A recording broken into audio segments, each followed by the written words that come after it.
La sepsis abdominal es un tema de importancia extrema en la medicina, por cuanto, pese a los avances científicos que se tienen, persiste una alta mortalidad. La cirugía ha marcado un hito en el tratamiento de estas afecciones, sin embargo, no ha logrado disminuir las complicaciones que se dan con respecto a estos pacientes.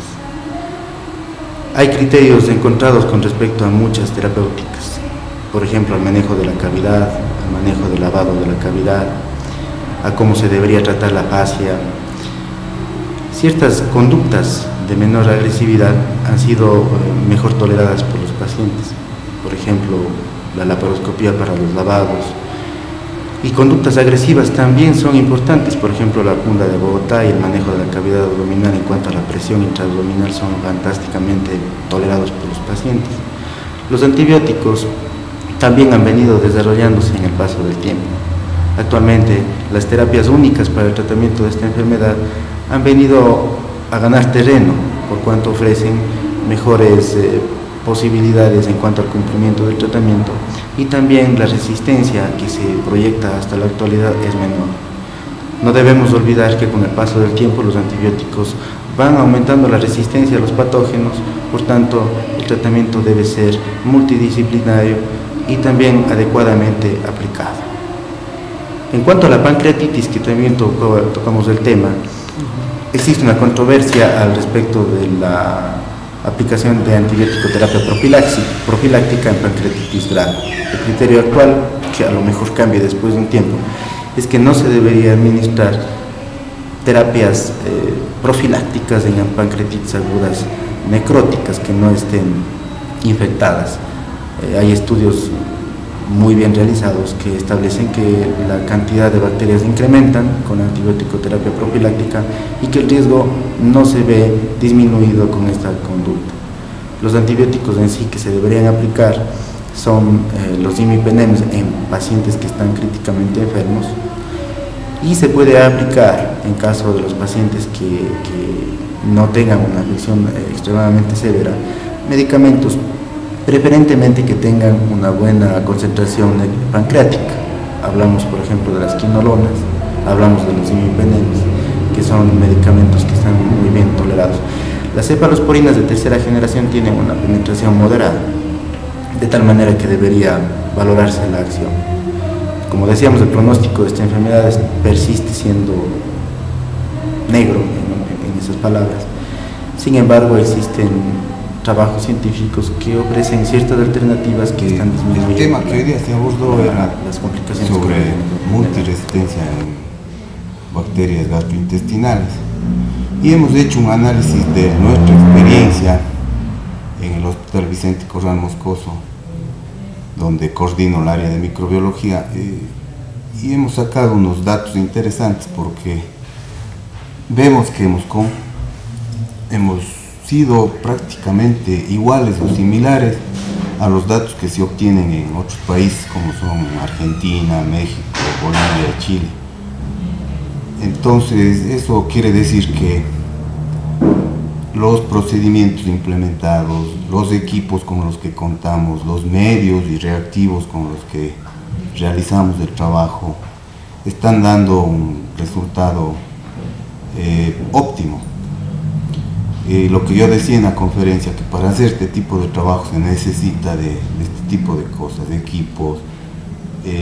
procedimientos y sobre todo personal adecuadamente adiestrado. Y pues como decía, hemos hecho también una investigación, pero únicamente con fines demostrativos o de estudio de las bacterias que no son patógenas, están normalmente en el intestino, pero que nos servirá de mucho para posiblemente en 1 o 2 años hacer otro estudio del mismo estudio y comparar con el actual. Tal vez eso nos llevaría a sacar conclusiones de que algo está pasando, si se ha mejorado, si se ha mantenido o tal vez se ha ido a pique, ¿no? En conclusión sacamos que la resistencia es básicamente la misma en toda Sudamérica, y esto está dado básicamente a ampicilina, a tetraciclina y a sulfas, que son los 3 más resistentes. Esto les reitero, o sea, es el mismo patrón de resistencia que tenemos aquí en Cuenca y muy posiblemente en el Ecuador y en el resto de países de Sudamérica. Coincidiría con todos los profesionales que me han antecedido en las charlas de que el uso de los antibióticos debe ser más racional, en el sentido de que debe ser utilizado cuando debe ser utilizado y no a veces tal vez por exigencia del mismo paciente, quiere curarse pronto y le prescriben antibióticos. Otro caso que a veces tienen, y se lo ha dicho no solo en esta conferencia, sino hace un año que fue también una conferencia que hizo REAC, la presión de las multinacionales farmacéuticas, hacen que el médico prácticamente se vea obligado a prescribir, y eso es lo que lleva a esta medicación que tal vez no sea necesaria, hace que se produzca la resistencia. La conferencia que realizamos es sobre enfermedad diarreica entérica, criterios diagnósticos y manejo terapéutico. El realce en la importancia de este tema es que el uso de antibióticos y antimicrobianos en el manejo de diarrea se debe establecer criterios específicos, como lo indica la Organización Mundial de Salud, que solo para bacterias como por ejemplo Salmonella, Shigella, Campylobacter, Yersinia enterocolítica y Virion cólera se puede utilizar, que únicamente representa el 12 al 15% del total de las diarreas de origen agudo, y que la terapia de rehidratación oral es la forma más eficaz de evitar complicaciones, llámese estas deshidratación, desequilibrios hidroelectrolíticos o desnutrición y complicaciones que a lo mejor atenten contra la vida del paciente.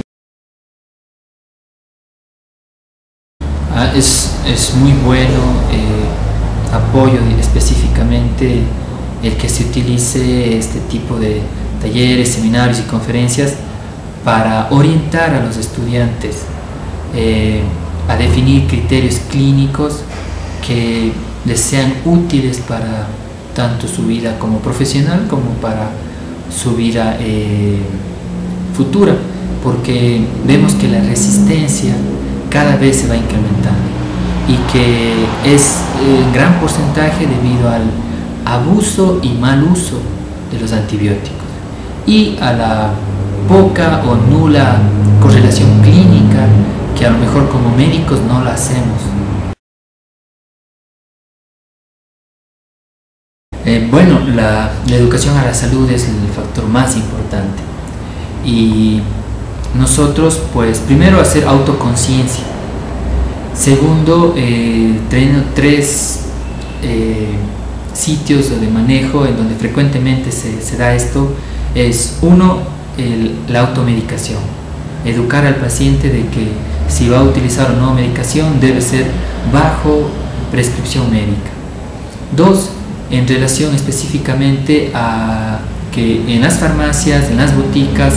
el farmacéutico no tiene la calidad ni moral ni tampoco científica para utilizar antibióticos, y que lamentablemente en nuestro país no se cumple esa norma. Y 3, el exigir al médico que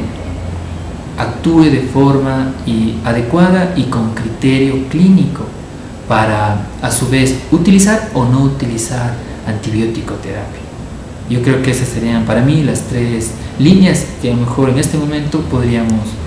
sí reforzar, educar a nuestros estudiantes y de esta forma pues mejorar la calidad en el uso de antibióticos.